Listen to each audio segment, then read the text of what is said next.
2 is in the comment section, so I know that we're watching it live. I would really appreciate that. So sorry about this. I was talking with somebody just the other day about LinkedIn Live and saying that there are some technical snafus that we're still running into. So we don't know if it's ready for prime time quite yet. I'm just going to assume that you can see me again. Hopefully, if somebody can pop in that 2 + 2 into the comments, just so I know you're live. Marcus, Katie, Brian, not only are you great salespeople, you are math whizzes as well. Great. Okay, we're live. Boom. Appreciate that, everybody. Let's talk about sales. So just to cut to the chase, because we've already lost about 5 minutes here, we're talking about the 6 sales skills that were highlighted by LinkedIn as skills that employers are looking for these in their salespeople, and they're finding a gap. Yesterday, we talked about oral communication. Today, we're going to talk about the second of those 6 sales skills, people management. And this is one that I think is really, really important because it goes against a old standing view of salespeople, kind of like the traditional view of salespeople. And that traditional view is kind of like the lone gunslinger, the person who's just got the magic touch, the person who can just walk into a meeting and say the right thing and boom, all of a sudden everybody loves them. Everybody wants to buy as much as possible from them. And I don't think that was ever the case, by the way. And I've worked with some very, very successful salespeople in a number of different industries. And what's funny is you find that the people who, even if they give off the vibe that they do it by themselves, they have a ton of people helping them. And so what we're really talking about as far as people management is really collaboration, is really teamwork, is really understanding the nuances involved with connecting different actors within the sales process, both internally, meaning your team, and externally, of course, the prospect. Because one of the things that we're finding is, especially if we're going into a B2B sale, but really in a lot of industries, there's more than one decision maker that you have to manage. And so, Gartner right now, the research says it's on average of 8 stakeholders involved in a decision. I even learned this again, old school selling knives to Mr. and Mrs. Jones. There's Mr. and Mrs. Jones. And what you find is when you have to speak to each of those people, there's 2 different conversations, and then there's a conversation they're having. And so every time you add more players, you add more complexity. So learning how to manage that is really, really important. An analogy I'll often make is from music. So I was in a band for a long time. And one of the things that I noticed is that bands don't break up because of music. Bands break up because the people in it don't get along. Now, sometimes it's amicable and maybe the band members just realize that, okay, we have different musical tastes and we're going in different directions, or, it's they just go into different goals in life, want to have a family, et cetera, et cetera. But most bands, especially the ones that you hear about that are kind of like make it big and then fall apart, it's a people issue, right? They can't get along. But what that means is that if you can get along, if you can become a facilitator of information, of conversation, of insights, that will actually help you be more successful. That's what I call being a sales Sherpa, right? And the other joke I was even thinking about was if you've seen the old movie Office Space, there's the interview where the 2 consultants are interviewing all of the team members, and the one guy is trying to justify his position. He's like, well, look, I already told you, I'm a people person. I have people skills. I'm good at dealing with people. I take the information from the customer to the engineers, right? That, he was jokingly saying that was his entire job. And there's some satire in that, but I think there's actually a kernel of truth in it, especially in the sales role, where as we go into, again, more complicated sales, people have the information. They can go online. They can go check out your blog. They can go get all the reviews, the product specs. What they really need you to do is facilitate that whole process, make it easier, make the decision-making faster, and make it more efficient. And again, help them come up with the right decision. That's really what, in my opinion, a sales Sherpa is going to be moving forward. Even just think about what a network looks like. If you kind of have this image of like a matrix, a connected series of nodes, right? You've probably seen like a matrix or something of that lines. Your job in sales moving forward is really to take a look at that, realizing that it's not just you and your main point of contact at a prospective company. It's you, it's the main person, it's all of the people around you, customer service, operations, finance, customer success. You have to be the quarterback on that side. Then you have to help them quarterback everything on their side, right? So again, there might be some other stakeholders. They might be the end users of what you're selling. They might not be. So they might have to wrangle in frontline people. There's probably going to be a money person, somebody who's going to sign off on it, right? Maybe some other executives. Maybe you're selling something into, let's say, a marketing function, but it's got a sales component to it, right? Robert, you won. It's 4. Thanks for joining us. But so your job is actually be very cognizant of managing all those relationships. And why I think this is so important to dwell on is because, again, there's this image of the salesperson being the lone gunslinger on their own. And whether or not that's an accurate image that you have, what also is true is there's a ton of ego in sales. Some of it earned, and deserved, because it's a hard job. You have to face rejection. You have to, have some barriers. It is a challenging job. And so, not everybody can do it. So we think, highly of ourselves, and to a degree, that's okay. But I think for many people, and hopefully nobody on the session today, it goes too far. And we think that we're the most important part of the sales process. If you know the astrophysicist Neil deGrasse Tyson, I enjoy a lot of his science work and his really ugly ties. But he talks about something called a cosmic perspective, and I really enjoy it as far as kind of like making you think about things, because he goes, if you started your day, or if you start your day thinking that you're the center of the universe, and thinking about the broader universe makes you feel small, and then to quote this, you started your day with an unjustifiably large ego. You thought more highly of yourself than in fact the circumstances deserve, right? So really talking to the ego of some salespeople for sure.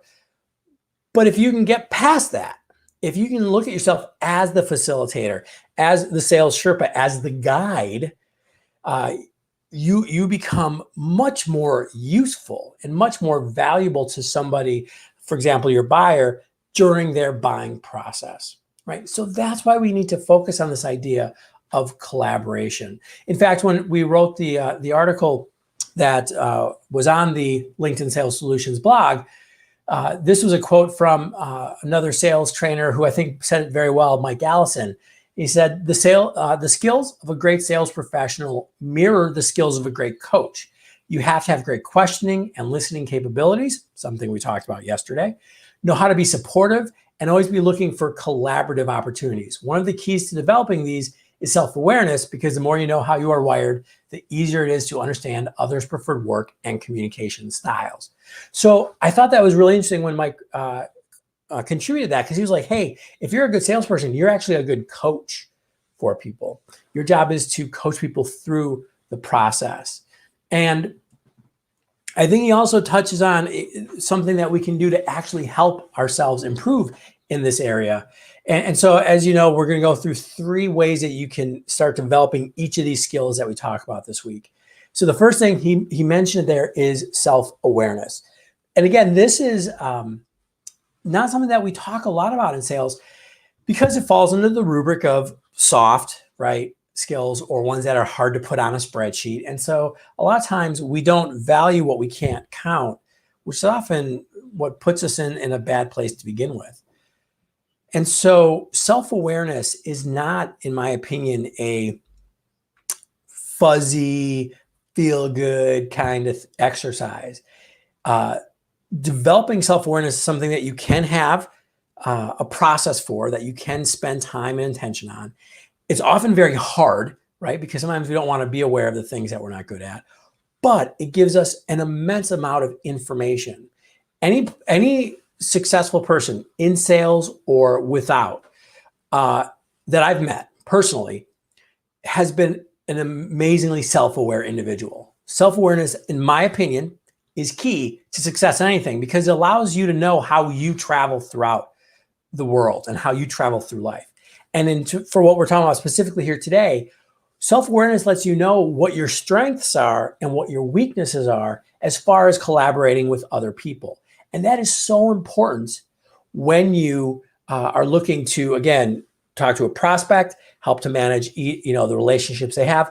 This is so huge when you're thinking about getting your own internal team together and collaborating. Again, whether that's customer service, whether that's sales and marketing getting together, but knowing how you're going to come into that relationship is clutch. One of the most interesting experiences I had as a young manager was when we had kind of a personality test, but I don't know what you would call them, assessments or whatever, that we were doing for our company. And it was very interesting because it looked at not only how you behaved when you were not stressed, but also how you behaved when you're stressed. And the point this assessment made was that we kind of look at different things or search for and gravitate towards different types of behaviors depending if we're stressed or not stressed. My manager, who's one of my first mentors, took that as well. And what was really interesting when we compared how each of us respond when we were stressed, it was like diametrically opposed. And it was actually allowed me to go, oh, that's why when you have a lot of stress and I have a lot of stress, we do not get along. And it just let us, it was like a light bulb. We're like, oh, okay.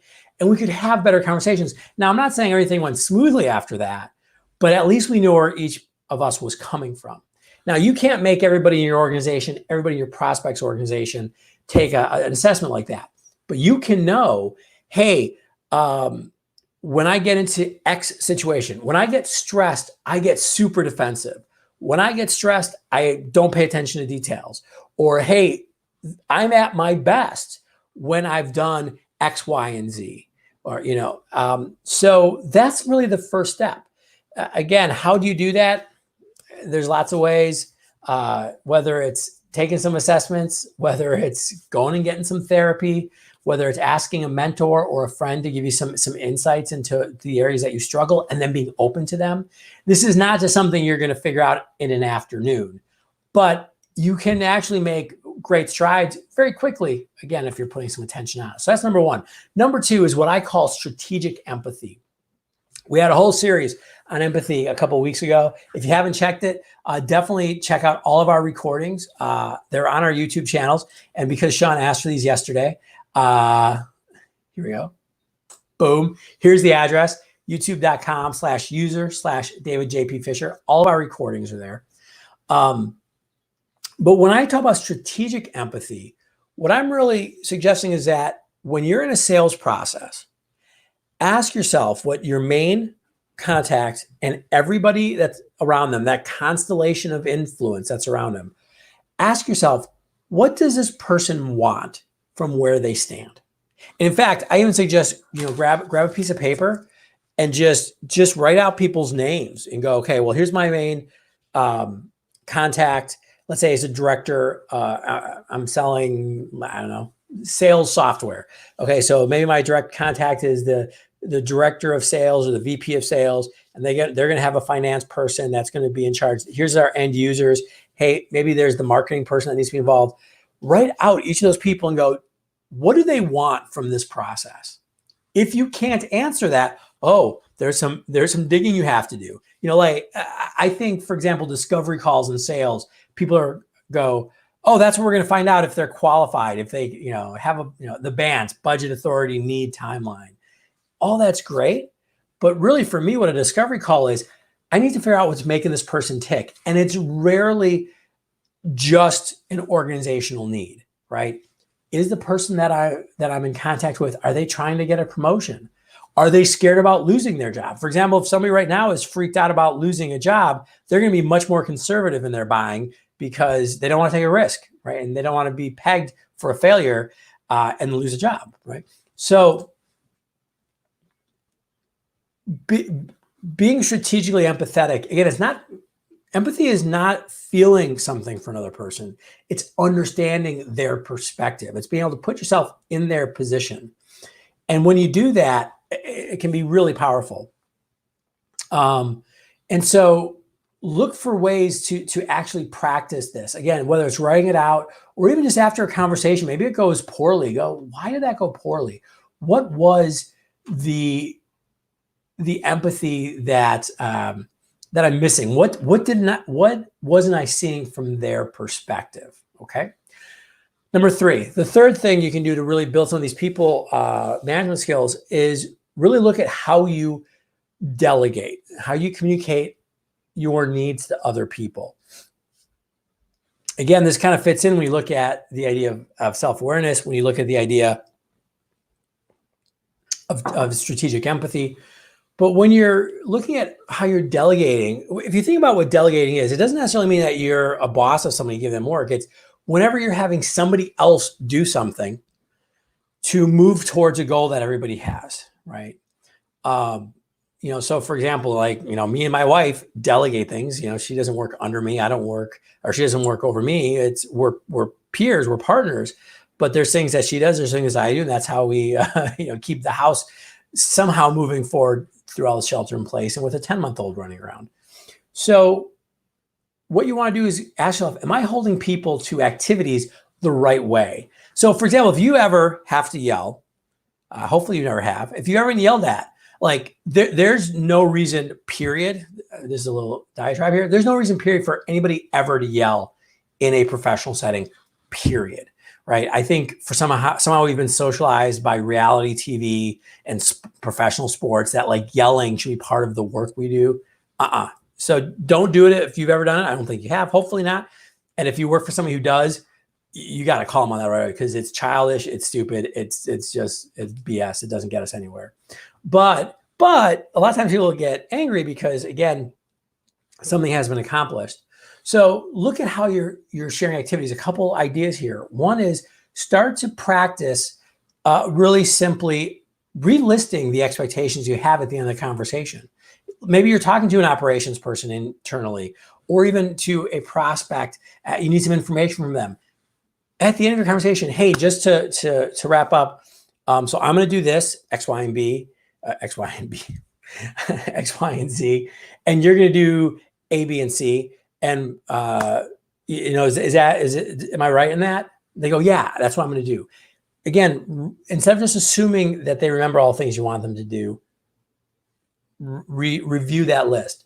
The other thing is set deadlines, set timelines for people. Such an easy thing, but if you can actually give a desired outcome and a deadline for that, your job, again, isn't to be somebody's boss, but you're saying, hey, I know we want to get your boss, the VP of, go back to that example of selling sales software. You're talking to the director of sales. Hey, I know we want to get the VP of sales into a meeting for this. You said that you can reach out to her and ask for some time. I'm going to call you, or I'm going to email you next Monday. Will that give you enough time to talk to her and set that meeting up? Yes? Perfect. All right. So I'll promise I'll call you, and then we'll get the details squared away. Again, whatever it is. I mean, one of the things I learned even at the end, a long time ago, is at the end of every sales conversation, know when the next conversation is. Like, just, be specific. And you realize that when you're delegating stuff and sharing responsibilities, a lot of times we just aren't specific. And so just to do that can be super, super powerful. And by the way, this is also just a tip with a lot of that delegation for all of everybody in sales. Also, get together with your marketing team, right? There's definitely some people management involved in sales and marketing alignment. When you do it right, it's actually, I don't think, an organizational thing. It's a people thing, and it can be really powerful. So just a little side note there to suggest you really focus on making sure that your marketing people are fans. But so those are the 3 things you can do. You can develop your self-awareness of what your strengths are and what some weaknesses are that might be holding you back. By the way, every top salesperson I've seen who's also gotten fired or is left in a huff, again, it wasn't a performance issue. It was a people issue. I can think of 3 right now who actually sold a lot and just became a detriment to the organization because of their lack of people skills. And they, either again were fired or they, quit because they thought, that it wasn't a viable job anymore, and they lost out on really good incomes. So don't do that. Number 2, develop strategic empathy. And number 3, practice some delegation skills. We went through all this stuff fast. Again, a quick Google search will be able to help you out. I do have a lot more information on my blog, so check that out if you want information on any of these skills. And the other thing I would say is if you have questions beyond what we've talked about today, feel free to message me afterwards. I want to help. I know we didn't have as much chance for a conversation today in the comments section besides all of you saying 4. Thank you for that. I appreciate it. And then tomorrow, hopefully we won't have any technical hiccups. But the other thing, if you are a solopreneur, a small business owner, a freelancer, somebody who is, we have a coaching group specifically for people who are running their own show and are salespeople. And if you could share that with them, it's actually called the D-Fish Selling Launchpad. And I've got the link there. Yeah. All right. That's scrolling on the bottom. And actually next week, this might not be applicable to everybody on the call here, but you might want to tell people about it. Next week, I'm going to talk about how to run a solopreneur business, how to be successful if you already are one, and also how to start one or how to get started, because this happened in 2008 when we had the recession then. All of a sudden, overnight, there was a bunch of independent consultants of all stripes because people got laid off and they're like, what can I do? Well, I don't have a job. I'm going to just, hang a shingle. Totally cool. But most of the people who did that, to some degree, they were just waiting to get their next full-time job. So they're just trying to, keep something going. But I also saw a lot of people who were like, hey, this is the time for me to, really do my own thing. And a lot of them really struggled because they actually didn't know how to run a business. They didn't know how to sell, how to market. They spent a bunch of money on things they didn't need and were kind of starting, already like in a hole. And so over the last 15 years, I've kind of figured out some of the tips and tricks, and I'll be sharing that all next week. So you can definitely share that with your network. We'll still be talking about sales skills all this week. So one thing I would ask is if you're finding these valuable, please do share this with your network. Tell them that we're going to be here 11:30 every weekday. Tomorrow, we're going to talk about social media. So it's going to be a very meta conversation. But it's not, again, just social media for social media's sake, but we're going to really look at some of the skills that people need to develop in the online space, in the digital space, to improve their sales conversations, their sales relationships, and obviously their sales results. So something that I've been talking about for years. I'm pretty excited about that one. And then later in the week, we're going to dive into looking at business management and time management. So kind of the idea of personal and professional acumen, and then leadership skills that salespeople need. So we've got a lot more to cover over the next couple of days. I hope that you can join us. Again, we'll start at 11:30. We'll get those technical challenges figured out somehow. And with that, stay safe, stay healthy, and as I tell everybody, be kind, be patient, right? Be kind, and take care of one another, and we'll get through this. So thanks so much, everybody. Have a great day. Bye.